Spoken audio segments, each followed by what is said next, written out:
No episódio de hoje você vai ver como foi a chegada da empresa em Portugal. O que mudou na cultura empresarial? As empresas que são reconhecidas pelos seus colaboradores como um Great Place to Work são empresas que têm os melhores desempenhos, melhor valorização em bolsa. Mas o simples fato de reconhecer genuinamente que as pessoas fazem a diferença, ela já afeta diretamente a estratégia, muito mais as operações.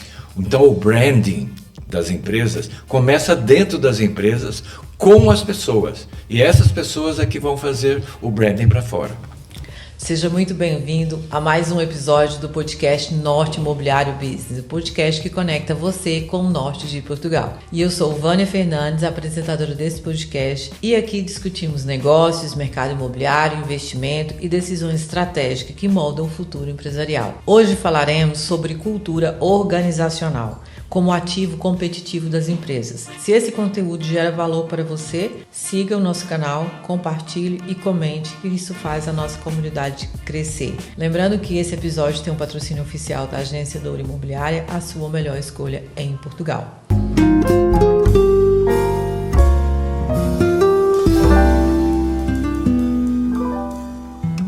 Hoje temos conosco Maurício Corbifischer, CEO da Great Place to Work Portugal. Com mais de 30 anos de experiência internacional em consultoria e desenvolvimento organizacional, Maurício é formado em matemática e engenharia pela Universidade de São Paulo, com especialização em administração financeira na Fundação Getúlio Vargas. Maurício construiu uma trajetória sólida na interseção entre estratégia empresarial e gestão de pessoas. Atuou em países como Argentina, Chile, Reino Unido, Luxemburgo e hoje lidera a operação portuguesa da Great Place to Work, organização global dedicada a medir, desenvolver e reconhecer culturas organizacionais de excelência. Maurício, muito obrigado por estar conosco. Eu que agradeço. Como ocorreu essa transição da engenharia para a gestão de pessoas? Foi uma transição extremamente interessante, porque no início dessa transição eu era totalmente descrente como engenheiro e como matemático. Fui uma pessoa totalmente racional, sob todos os pontos de vista.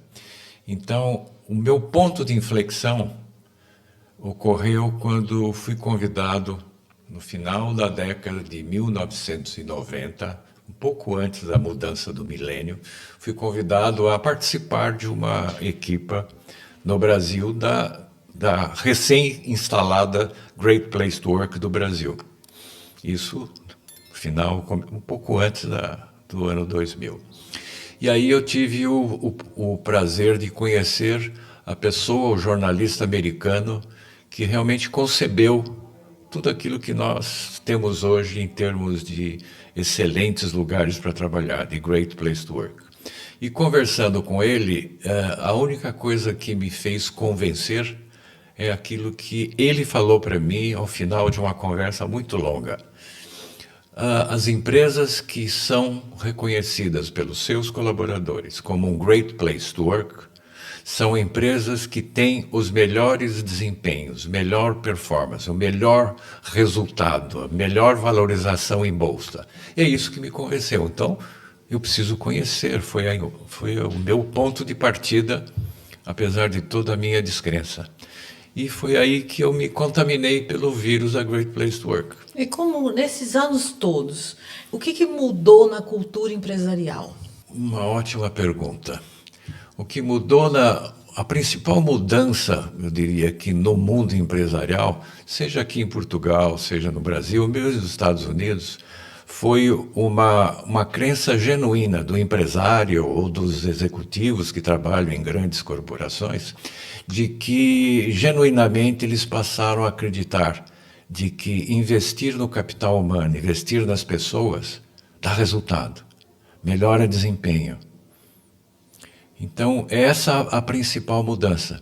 E isso fez com que esse batalhão de gente passasse a ouvir os seus colaboradores. Porque são os colaboradores que estão diariamente no terreno. E são eles que melhor conhecem aquilo que está ocorrendo no terreno. E ouvi-los é uma forma de ter um raio-x, um diagnóstico fidedigno do que de fato está acontecendo na percepção dos colaboradores. Percepção não é uma verdade absoluta. Percepção é uma visão individual.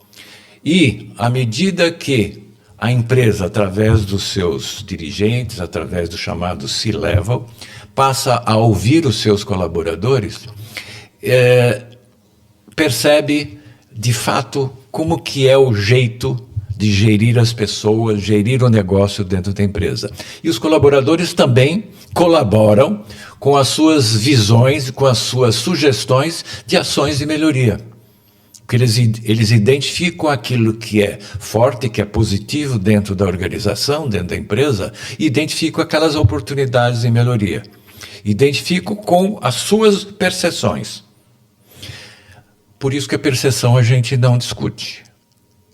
Isso mudou o Maurício como pessoa? Totalmente. Eu tive na minha vida profissional um privilégio muito grande de trabalhar com pessoas, com equipes grandes, não só no Brasil, mas fora do Brasil, nos Estados Unidos e tudo mais. E sempre eu tive dentro de mim uma sensação de que eu gostava de pessoas. Mas eu gostava de pessoas sob o ponto de vista simplesmente de um interrelacionamento. O que era um interrelacionamento, eu diria que é mais social, mais familiar, mas no ambiente de trabalho era um respeito formal, hierárquico e tudo mais. E a minha mudança foi exatamente essa, quebrar essa formalidade e ser eu mesmo no ambiente profissional, empresarial. E foi aí que eu mudei. E eu mudei para melhor porque eu me senti melhor, acreditando que as pessoas realmente fazem a diferença.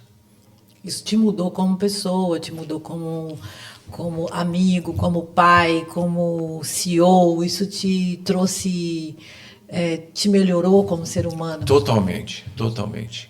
Eu realmente, respeito às pessoas eu sempre tive, mas eu acho que eu consegui desenvolver uma inteligência emocional que é me colocar sempre no lugar dos outros e procurar entender por que os outros reagem do jeito que reagem. E é esse, eu acho que foi o outcome mais importante para mim nessa transição, nesse ponto de inflexão. Com essa mudança que eu passei a respeitar o Great Place to Work como Great Place to Work como uma entidade que atua para a melhoria da comunidade, da sociedade como um todo. Porque a crença da Great Place to Work, e todos nós somos contaminados por essa crença, é de que a missão do Great Place é construir uma sociedade melhor, uma sociedade mais justa. E à medida que nós, como parte integrante de uma equipa de da Great Place to Work, nós, como integrantes dessa equipa, atuamos para melhorar uma pequena empresa, uma média empresa, uma grande empresa. E se a gente consegue fazer isso, o conjunto dessas micro-sociedades estão alinhados com a missão mais ampla, que é a sociedade como um todo. E nós evoluímos ao longo dos anos e, além desta missão, que ela é efetivamente percebida e praticada todos os dias pelas dezenas de milhares de colaboradores da Great Place to Work no mundo. Hoje são 170 países que têm a metodologia Great Place to Work. Como uma evolução, não diria que em substituição, se criou o propósito da Great Place to Work. E esse propósito ele é muito mais forte do que a própria missão, que é o propósito de levar aquilo que a gente aprendeu ao longo dos anos para for all, de uma forma transversal entre as empresas e uma forma vertical para todos dentro da empresa. Desde aquele colaborador mais jovem, aquele colaborador mais de início de carreira ou mais limitado, até o C-level nas empresas. Então hoje o nosso mantra é efetivamente alinhado com esse propósito. For all. É Great Place to Work for all. Isso a gente está permanentemente massacrando, eu diria aqui, as empresas e o mercado com esse mantra, com essa forma de se colocar. E depois de andar em tantos países e trabalhar em tantos lugares, na América Latina, no Reino Unido, por que Portugal? Que pergunta. Pela missão. Eu diria, por duas razões. A primeira delas, a minha esposa é portuguesa. Ela nasceu aqui em Portugal e, com menos de 9 meses de idade, os pais migraram para o Brasil. Então, essa é uma razão. Uma segunda razão, a Great Place, o modelo de negócio da Great Place é ter em cada país uma pessoa jurídica que tivesse o direito de uso da marca da Great Place to Work. Certo. Tivesse o direito, não é uma franquia, mas é uma licenciatura, é um licenciamento de uso da marca, que é uma pessoa jurídica de cada país. Então, existia aqui, desde o ano 2000, uma figura jurídica portuguesa que tinha os direitos de uso da marca Great Place to Work aqui em Portugal. E essa empresa, e esse empresário, por uma somatória de razões dele, resolveu sair do negócio. E aí surgiu uma oportunidade, como eu estava no Brasil, surgiu uma oportunidade de eu assumir a equipa da Great Place to Work de Portugal. Então foram essas duas razões que nos levou a vir para Portugal. E como foi a chegada da empresa em Portugal? As pessoas se adaptaram bem? As pessoas estão aderindo a essa nova cultura? Não é? Então você acha que Portugal está absorvendo isso? Você acha que Portugal te recebeu bem com essa missão, com esse propósito de fazer essa conexão, de melhorar o mundo corporativo? Eu fui extraordinariamente muito bem recebido aqui, pessoalmente, profissionalmente e empresarialmente. Fui muito bem recebido. E tive, talvez também a oportunidade, o privilégio de poder interagir com as pessoas dentro das empresas, em todos os layers, em todos os níveis. E eu diria que acabaram me ouvindo, porque eu trouxe uma mensagem, essa mensagem de propósito, de criar efetivamente uma sociedade mais equilibrada, mais justa, mais o que a gente chama de uma sociedade equitativa. Sim. E isso foi muito positivo.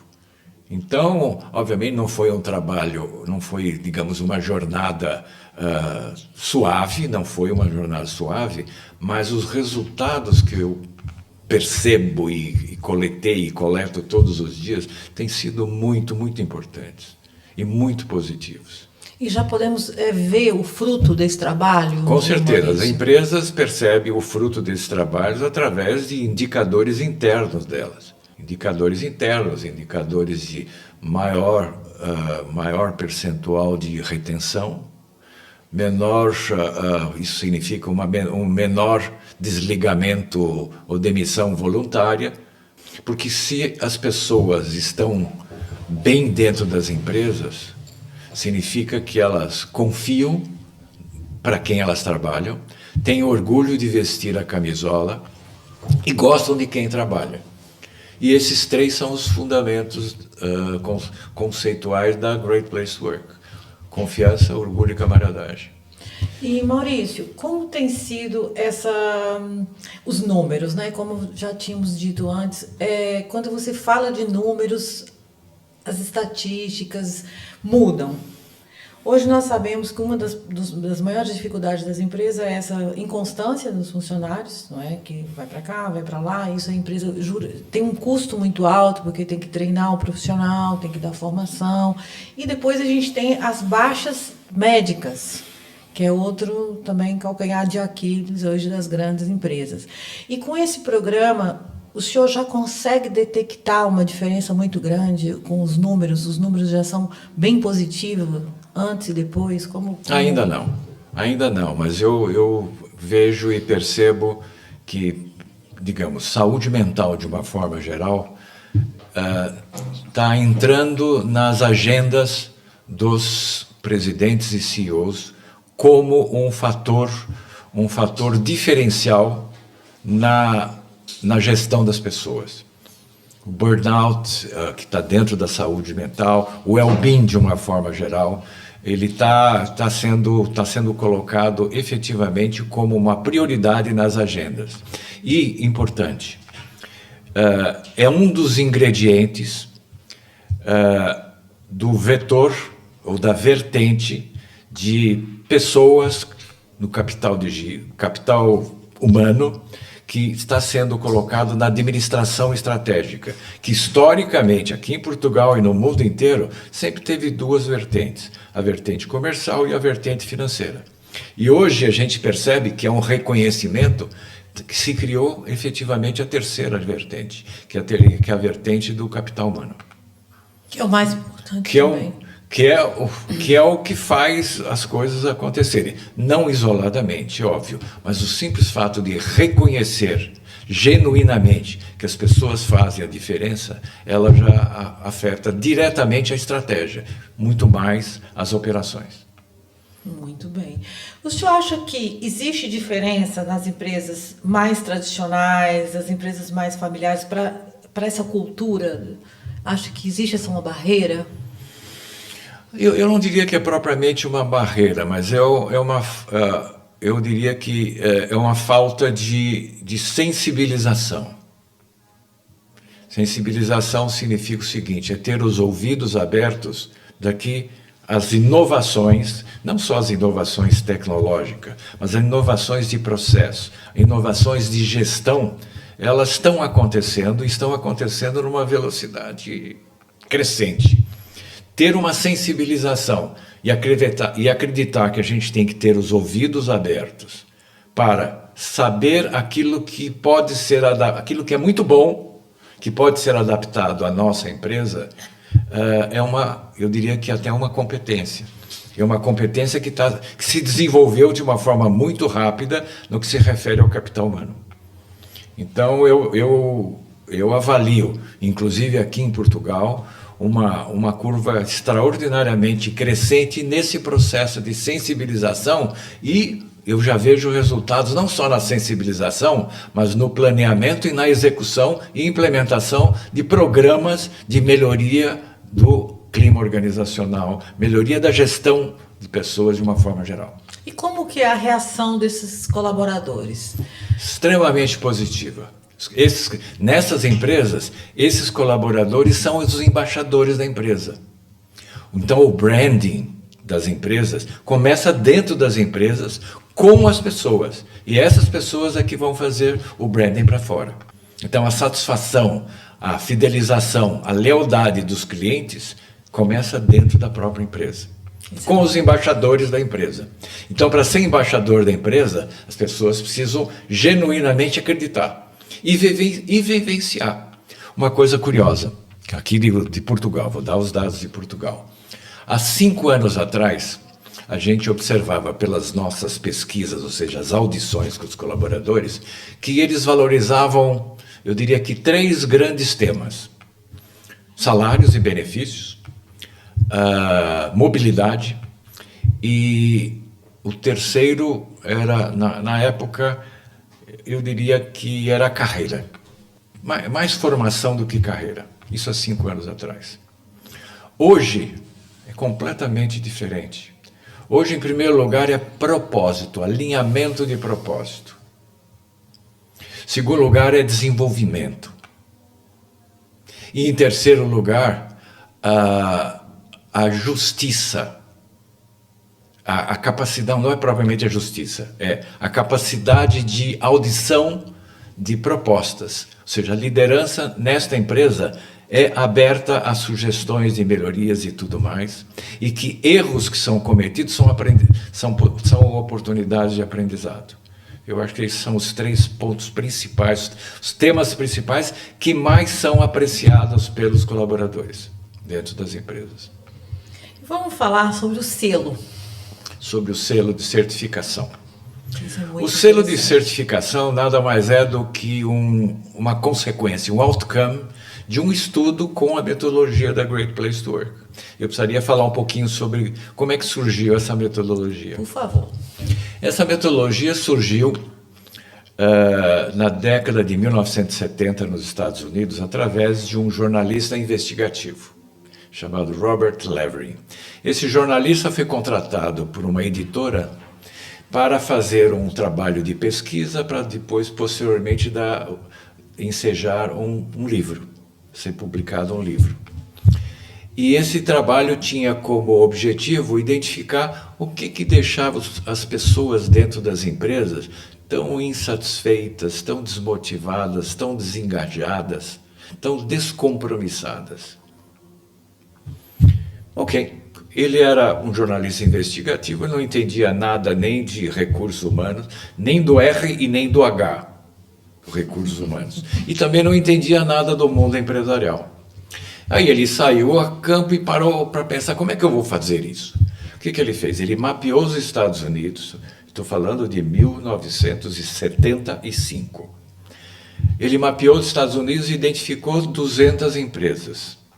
Pequenas, médias e grandes, e das mais variados setores, as mais variadas culturas, mas espalhadas pelos Estados Unidos, sul, leste, oeste e norte. E saiu para começar e conversar nas empresas, assim como nós estamos conversando. E deixava as pessoas à vontade. O que deixa vocês tão insatisfeitos, descompromissados, e tão de mau humor, etc, etc. E aí as pessoas iam falando e ele ia registrando. Ele observou que logo no início dessa jornada de entrevista dentro das empresas, as pessoas espontaneamente falavam daquilo que não gostava, mas espontaneamente citavam, mas isto aqui eu acho muito bom nessa empresa. E ele percebeu logo no início dessa jornada que aquilo que era positivo, espontaneamente falado pelas pessoas, era recorrente. Falou, puxa vida, que coisa curiosa. Será que eu convenço os editores a abandonar o projeto inicial e fazer o contrário? Perguntar para as pessoas o que é positivo dentro das empresas. Provado, ele saiu a campo. Ele passou toda a segunda, de 1975 até o final do ano 1970, até 1980, 5 anos, ele levou para fazer essa jornada. E fez essa jornada, terminou e tabulou os resultados da pesquisa dele, daquilo que era positivo, e identificou 3 temas. Confiança das pessoas para quem trabalha, orgulho de vestir a camisola e gostar das pessoas com quem trabalha. Então, confiança, orgulho e camaradagem passou a ser os fundamentos conceituais de um Great Place to Work. Aí foi publicado um livro, foi o primeiro livro publicado como Great Place to Work, em que a confiança dessas 3, a confiança representava 70% do sucesso de um Great Place to Work. E a confiança a gente sabe que é tudo na nossa vida, seja na nossa vida familiar, social, militar, religiosa, etc, etc. E dentro das empresas é exatamente a mesma coisa. E foi aí que surgiu o selo. Aí ainda não tinha surgido o selo. Aí só surgiu o fundamento conceitual nessas três vertentes. Muito bem, com o passar, durante toda a década de 80, ou seja, 10 anos, Robert Lever, passou visitando as empresas, porque ele era chamado para os empresários executivos chamar, venha ver aqui na nossa empresa se é um great place to work. Uhum. Aí ele percebeu que ele precisava dar alguns passos à frente. Então ele pegou, o que ele fez? No final dos anos 1980, ou seja, 15 anos depois que ele tinha concebido. O que ele fez? Ele pegou, dividiu academicamente, a confiança, que era 70%, dividiu em 3 pedaços, que ele chamou de credibilidade, respeito e imparcialidade. E o modelo Great Place to Work passou a ser um modelo com 5 dimensões: credibilidade, respeito, imparcialidade, orgulho e camaradagem. E aí ele pegou para cada uma das dimensões, falou assim: eu vou imaginar quais são afirmações, e não questões, afirmações que no seu conjunto representem aquela dimensão. Então, são afirmações que foram colocadas para credibilidade, respeito e imparcialidade, que ele criou dentro de cada uma dessas 5 dimensões. E aí surgiu a metodologia Great Place to Work, que a metodologia, ela contempla totalmente empírica, que nasceu do jeito que ela nasceu. São 60 afirmações hoje que contemplam a metodologia Great Place to Work, que é usada em todos os países há 30 anos.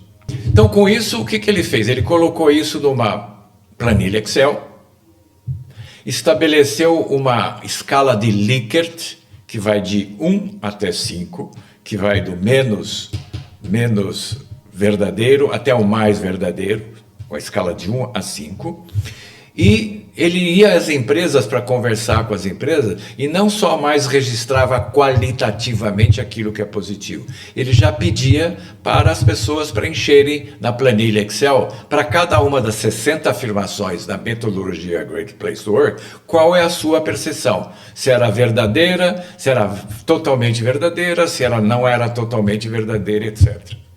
E aí ele começou a ter um indicador quantitativo, que nós chamamos até hoje de Trust Index, pela importância da confiança. Então, esse Trust Index ele passava a ser um indicador de diferenciador, que diferenciava aquelas empresas que desejavam melhorar o seu ambiente de trabalho. Muito bem, a partir daí, o que acabou acontecendo? Os rankings em cada país. Os rankings, o que eram? Nada mais do que as empresas que ouviam e preenchiam com seus colaboradores aquela planilha Excel, aquelas que tinham os Trust Index mais alto, eram ranqueadas e divulgadas. Muito bem, e divulgadas como Great Place to Work. Com a evolução, aí já estou falando de menos de 10 anos atrás, se ultrapassou os rankings. Hoje nós temos, além dos rankings, que não é o objetivo, a certificação, que nada mais é do que uma constatação daquela empresa é um Great Place to Work. Então, as empresas que são Great Place to Work são certificadas, o selo de certificação nada mais é do que um registro fidedigno de que aquela empresa, segundo a metodologia Great Place to Work, é um Great Place to Work. E essas empresas são elegíveis para serem um Great Place to Work, um Best Workplace em cada um dos países. Então, o selo é uma consequência de um estudo que é feito com as equipes da Great Place to Work, utilizando uma plataforma em que dá transparência, confidencialidade total, é anônima, de tal forma que os colaboradores dentro das empresas, elas acionam diretamente essas plataformas através de um estudo de parceria nosso da Great Place com as empresas, e isso é totalizado com o Trust Index. E o Trust Index, se for acima de um determinado padrão mínimo, que é de 65% dos colaboradores, se for mais do que 65% ou mais no Trust Index, aquela empresa já é reconhecida pelos seus colaboradores como um Great Place to Work. E aí que ela recebe o selo. E vamos supor, a empresa se candidatou, não adquiriu o selo, não, ela não adquire o selo. Não adquiriu, ela não foi... Não conquistou o selo. Não foi ali consagrada pelo selo. Não foi consagrada pelo selo. Não é? E sim. Então, no ano seguinte, ela pode novamente tentar. Pode tentar, e nesse período, nós podemos ajudá-la já que nós temos os indicadores, mesmo que não tenham conquistado esses 65%, nós temos os indicadores e podemos ajudá-la a melhorar nas oportunidades que foram identificadas e, eventualmente, no ano seguinte ou em períodos subsequentes, elas serem consideradas serem reconhecidas pelos seus colaboradores como uma Great Place to Work. E vocês ficam na empresa, trabalham durante esse tempo, ou vocês direcionam a empresa o caminho que tem que seguir? Nós sugerimos e, obviamente, com a pandemia nos deixou um legado positivo, de não necessariamente tudo tem que ser feito presencialmente. E hoje eu diria que 90% da nossa atividade ela é digital, totalmente digital. Mas a presença física ela é mais importante não pelo trabalho em si, mas pela a humanidade, pelo interrelacionamento pessoal. E ele se torna cada vez mais importante, principalmente num mundo de transformação como esse que a gente está vivenciando e que vamos continuar vivenciando. E me fala uma coisa, senhor Maurício. Nós sabemos que esse selo hoje ele é muito importante para ranquear as empresas na Bolsa de Valores, né? Num lugar para trabalhar, num lugar para investir. Muitos investidores já procuram as empresas com esse selo e muitos CEOs também, já com carreiras já bem formadas, também procuram trabalhar em empresas que já têm esse selo, reconhecem a importância desse ambiente de trabalho. Fala mais sobre isso, como isso tem evoluído e tem alcançado trazer essa informação, dessa importância desse selo? Olha, aquelas empresas que são certificadas, ou seja, aquelas empresas que têm o reconhecimento genuíno dos seus colaboradores de ser um Great Place to Work, elas têm um diferencial, que eu diria que é o nosso diferencial da Great Place, do exposure ao mercado, de uma forma geral. O que nós fazemos é uma divulgação massiva e maciça daquelas empresas que são Great Place to Work, que recebem o seu selo. Nós fazemos uma divulgação durante pelo menos 12 meses. Cada estudo nosso tem um prazo de uma atuação durante 12 meses. E durante esses 12 meses, a empresa que adquiriu, conquistou o selo, ela tem um exposure que sai nos nossos parceiros de mídia. Parceiros de mídia, nós somos parceiros da SIC, nós somos parceiros da Marketeer, somos parceiros da Human Resources, Portugal, e etc, etc. Então, nós estamos permanentemente divulgando, permanentemente nós estamos promovendo webinars com essas empresas e valorizando as práticas, as políticas, que são políticas de sucesso dentro das empresas, divulgando para o mercado. Nós solicitamos das empresas os vídeos deles, solicitamos que escrevam artigos relatando para o mercado, e isso faz com que, eu diria que muito mais aquilo que a gente consegue obter dentro das empresas tem a divulgação do mercado. E isso faz com que haja uma mudança até no mindset das pessoas, que são os decisores dentro das empresas. Senhor Maurício, e como qualquer empresa pode passar por isso? Tem um número específico de funcionários? Tem um ramo específico? Olha, os estudos são acima. A empresa tem que ter acima de 10 colaboradores. Empresa com 10 ou mais colaboradores, elas podem ser, os estudos começam com 10 colaboradores e vão até o limite onde for. E o que nós fazemos é assim: as empresas com 10 colaboradores ou mais de 10 colaboradores têm exatamente o mesmo tipo de atenção do que as outras empresas. O importante é que nas tabulações de resultado nós não divulgamos para as afirmações, os Trust Index, com menos de 5 respondentes. Porque com menos de 5 respondentes, estatisticamente, é passível de ser identificado quem respondeu o quê. Então, isso nós não divulgamos. Então, as demografias internas das empresas precisam levar em consideração que 5 é um divisor de águas. Mas empresas, microempresas, até empresas monstruosas, com a mesma metodologia, obviamente. Quando a gente faz um ranking, aí a gente estratifica. Ranking das pequenas empresas, que vão de 10 a 50. Ranking das médias empresas, que vão de 51 a 100, etc. Vocês fazem com hospitais também? Aberto para todos os segmentos, todos os setores e todas as culturas, sempre está aberto. Nos Estados Unidos eles já usam muito para hospitais? Muito. Nos Estados Unidos eles têm, não só nos Estados Unidos, em países como os Estados Unidos, como o UK aqui, a França, a Itália, a Alemanha principalmente, são onde tem uma massa de empresas enorme, o país tem um PIB mais robusto. Com certeza, os setores são cobertos de uma forma ampla. Aqui em Portugal, nós não temos ainda uma massa crítica para todos os setores, mas alguns setores já têm alguma coisa específica. Exemplo, em 2025, o ano passado, nós lançamos um ranking das empresas de tecnologia. E um ranking das empresas melhores em well-being.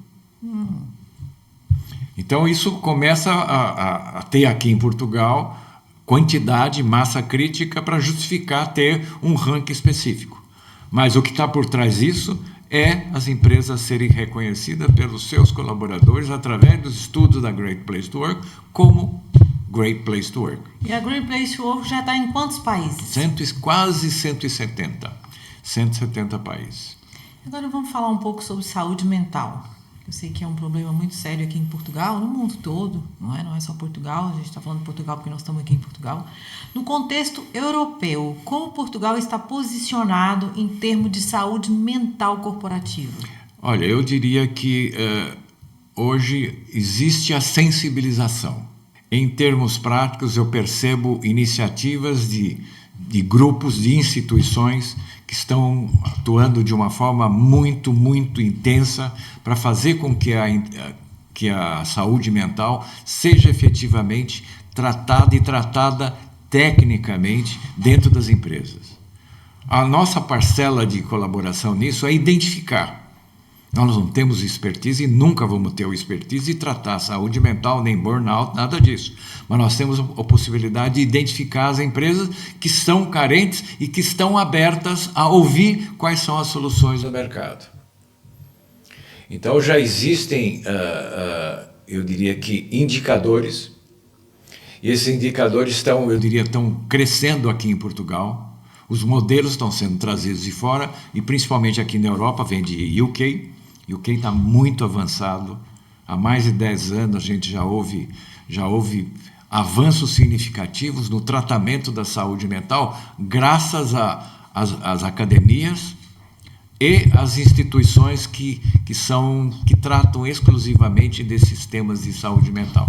Então eu diria que como digamos, um overview aqui de Portugal, a sensibilização aqui já existe, o que é muito positivo. É o primeiro passo. É um passo extremamente importante. As pessoas, digamos, os decisores de uma forma geral, inclusive governo, as instituições governamentais têm que regulamentar a utilização de soluções para a saúde mental. Isso tem que ser regulamentado. E principalmente agora com a inteligência artificial, é alguma coisa mais complexa de se tratar. Mas, de qualquer forma, eu diria que uma parcela significativa da sociedade, ou pelo menos do chamado tecido empresarial português, já está muito, muito sensibilizado. E alguns estão mais avançados, obviamente. E a saúde mental impacta diretamente, totalmente, né, o resultado financeiro. Porque a saúde mental é muito, muito difícil. Ela é um mito identificar a saúde mental. Não é como qualquer outro sintoma, em que é possível um instrumento, uma análise clínica ou técnico ou laboratorial. A saúde mental tem que ter uma abertura de quem está próximo Liderança, estar próximo para poder ajudar a identificar e provocar aquele que está doente mentalmente a se manifestar. Porque se ele não se manifesta e ele tem restrições para se manifestar, é muito mais complicado de dar um tratamento. Tem a sensibilidade, né? Para sentir. Tem que ter a sensibilidade e a confiança de abrir. Estou com um problema. Eu estou com um problema. Não consigo me concentrar. Não consigo, por causa da minha cabeça está assim, assim.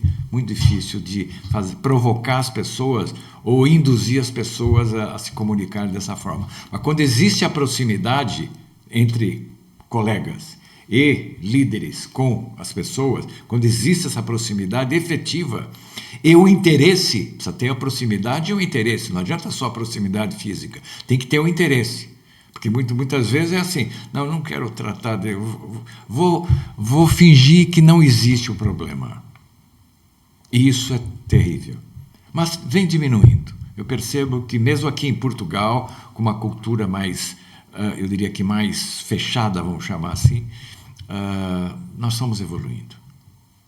Muito talvez lentamente. Talvez lentamente, mas estamos dando passo. Mas está na estrada. Está na estrada e eu diria que tem direcionadores, pessoas e entidades ou instituições que estão tratando exclusivamente desses temas dentro das empresas de uma forma muito competente. Muito bem. Existe um custo invisível nas empresas que normaliza excesso de trabalho?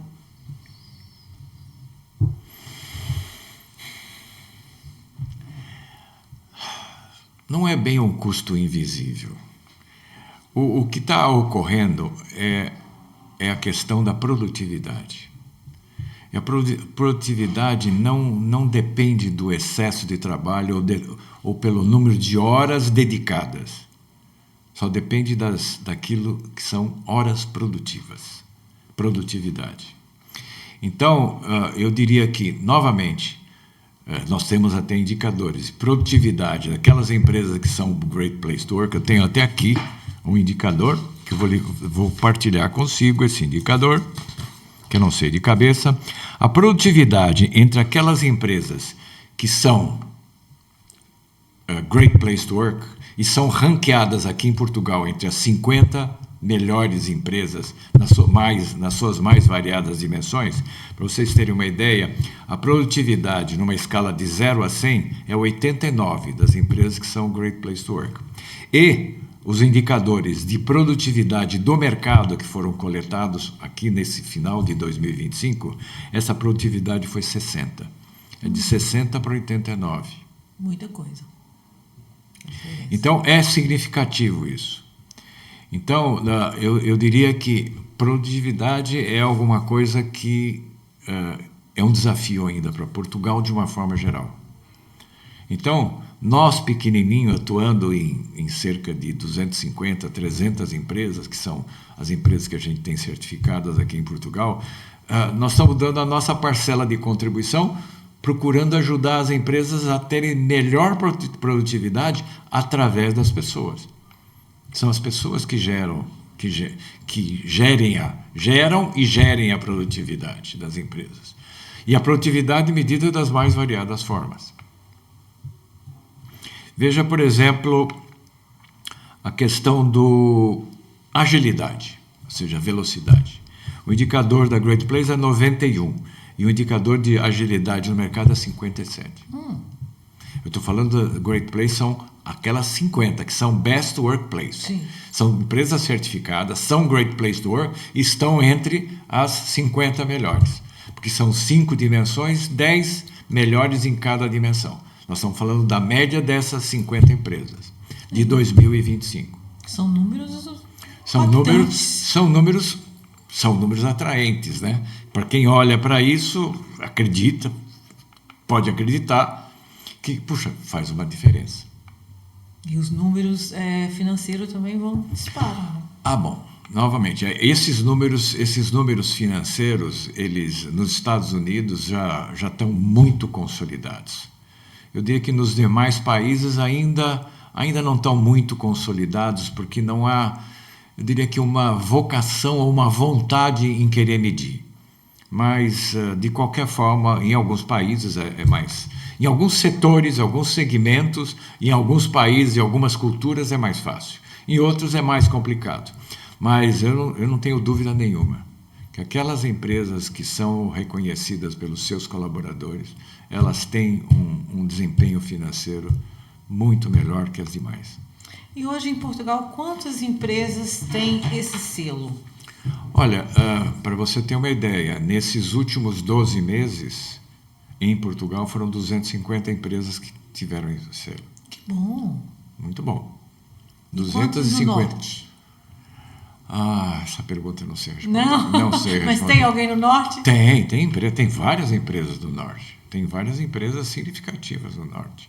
Basta você entrar no nosso site, você vai ver quais são as empresas que estão certificadas. Elas estão todas elas ranqueadas e expostas no nosso norte. E, Maurício, vou aproveitar aqui agora uma curiosidade da brasileira. E o Brasil, como que eles reagem a esse selo? Eles também participam muito? Muito. O Brasil foi pioneiro na utilização da metodologia Great Place to Work. Eu diria que o Brasil foi um centro de excelência no final dos anos 1990, onde tudo isso que a gente tem hoje, desde os fundamentos conceituais e tudo mais, o Brasil foi um centro de excelência onde se desenvolveu e foi para o mundo. E o Brasil está muito, muito avançado. Muito avançado.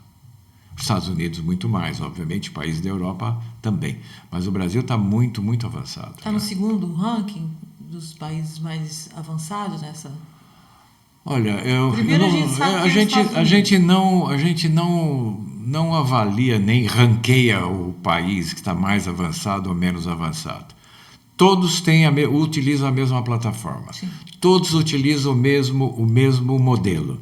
Todos utilizam os mesmos indicadores. Então, o que é o mais avançado? É aqueles que têm mais clientes. Só que mais clientes depende do tamanho do país, depende do tamanho da população, depende do tamanho do PIB. Então, não é relevante para nós diferenciar qual país está mais avançado ou não. Já estão indo para a Ásia também? Na Ásia há muitos anos. A Ásia há muitos anos. Há mais de 20 anos já está na Ásia. Até na China está, em Macau. Sim. Já está há muitos anos em Macau, na Coreia, no Japão, na Tailândia. Que coisa incrível, né? Eu acho que é um projeto lindo. Para você ter uma ideia, todos os anos participo dos estudos, eu vou falar genericamente, participo dos estudos mais de 20 mil empresas no mundo, contemplando algo como 10 a 15 milhões de colaboradores no mundo todo, usando sempre a mesma metodologia, sempre os mesmos indicadores e tudo mais. E há comparabilidade, porque a gente, quando fala de confiança, a gente está falando de relacionamento. Então, mesmo com as diferentes culturas regionais que existem, as diferenças que existem entre os países, tem coisas que são comparáveis. Confiança, por exemplo. Não dá. Confiança é na mesma língua no mundo todo. Com certeza que é. E agora, para a gente fechar, um bate-bola rapidinho. Na sua visão, liderar é escutar? Liderar é conseguir, de uma forma muito, muito clara, comunicar o target, a meta, em primeiro lugar. Em segundo lugar, deixar as pessoas seguirem e servir de mentor para as lideranças, junto com as suas equipas, atingir a meta. É isso que é liderar. E liderar significa 3 coisas. Em primeiro lugar, comunicar. Em segundo lugar, não menos importante do que a primeira, é comunicar. Em terceiro lugar, não menos importante que a primeira e a segunda, é comunicar. Através de ouvir, ouvir, ouvir. Simples assim. O problema é que as pessoas hoje não querem ouvir, não é? E isso é o maior erro. O maior erro das empresas portuguesas hoje que é detectado, que o senhor acha que ainda não... Erro? Não é erro, vamos dizer assim, uma fragilidade. Proximidade e eu diria até a crença genuína de que as pessoas que as pessoas querem sentir, todos nós queremos nos sentir como seres humanos, Sim. em qualquer ambiente que a gente esteja. Mas eu não sei se isso é uma fragilidade. Sim. Não chega a ser uma fragilidade, mas é um perfil das pessoas. É mais questão de perfil do que de fragilidade. Mais de perfil e que pode, obviamente, mudar o comportamento, muda o perfil e mitiga ou minimiza a fragilidade. Pelo menos eu enxergo dessa forma. Muito bem. Maurício, obrigada por ter vindo. Estou muito feliz de ter conhecido sobre você, sobre essa empresa, um trabalho maravilhoso, necessário. E quem quer entrar em contato, quer contratar vocês, uma auditoria, uma conversa... É só entrar no nosso site www.greatplacetowork.com. Pode fazer um agendamento ou mandar um formulário para ouvir, agendar uma conversa com algum consultor ou algo parecido, expor o seu problema, a sua prioridade, o seu plano, tudo mais, e ver onde que a gente pode ajudar. É isso. Muito obrigada por ter vindo ao norte para isso. Eu que agradeço. Muito obrigada. Se você gostou desse episódio, compartilha, clica, deixa seu comentário. Siga o nosso canal. Esse episódio tem o patrocínio oficial da Agenciadora Imobiliária e até o próximo conteúdo.